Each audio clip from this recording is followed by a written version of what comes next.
un dialogue rénové avec la presse.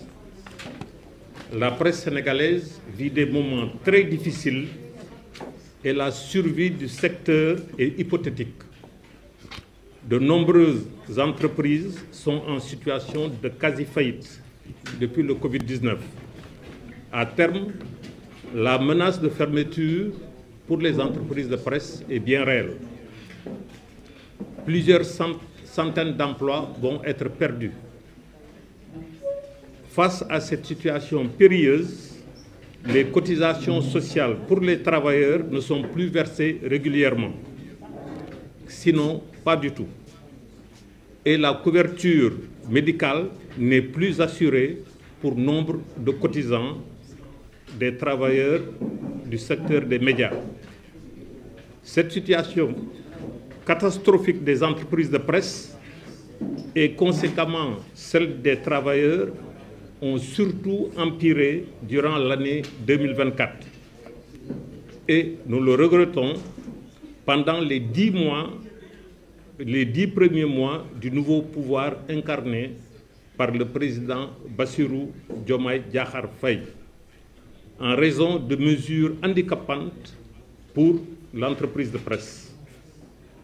Asphyxiée fiscalement par des décisions injustes et économiquement affaiblie par des mesures de bannissement au niveau des entreprises publiques qui sont interdites de publicité par leur tutelle, les entreprises de presse, donc forcément privées des habituelles recettes, sont réellement menacées dans leur existence.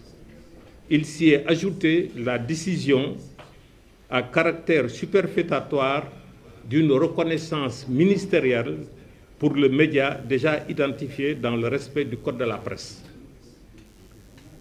Dès lors, force est de constater pour le CEDEPS que l'affaiblissement de la presse peut s'avérer totalement en déphasage avec l'image de notre pays démocratique et disposant d'une presse libre et indépendante. Aujourd'hui, plus que jamais, le Sénégal a besoin d'une presse républicaine, libre et indépendante, pour se répéter, viable économiquement. Condition première pour toute politique de souveraineté. Les médias sont et resteront toujours un vecteur de développement. La presse n'est ni un adversaire, encore moins un ennemi. Au contraire, la presse peut être un formidable outil de vulgarisation des politiques publiques des dirigeants légitimement choisis par les Sénégalais. C'est justement le rôle que la presse privée veut continuer de jouer. À cet égard, le CEDEPS réitère sa disponibilité entière pour participer activement au dialogue rénové avec la presse, que son Excellence, le Président de la République, a annoncé dans son appel du 14 août 2024 en Conseil des ministres.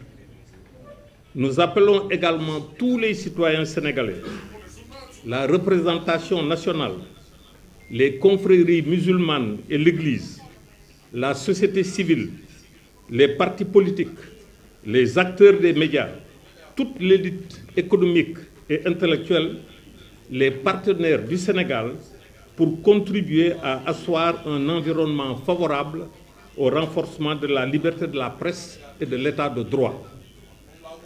Une presse libre et indépendante est gage pour le Sénégal d'une stabilité politique et sociale, d'un raffermissement de la démocratie, d'une conscience citoyenne renforcée, d'un meilleur vivre ensemble des Sénégalais. Donc, encore une fois, cette conférence de presse est un appel que nous lançons au président de la République pour un dialogue rénové avec la presse qui a son rôle à jouer dans le développement économique et social du Sénégal. Donc voilà le propos donc, liminaire. Et je vais passer la parole à ma consoeur Maïmouna Ndour Faye pour la version en Wolof. Donc je vais me déplacer. votre truc.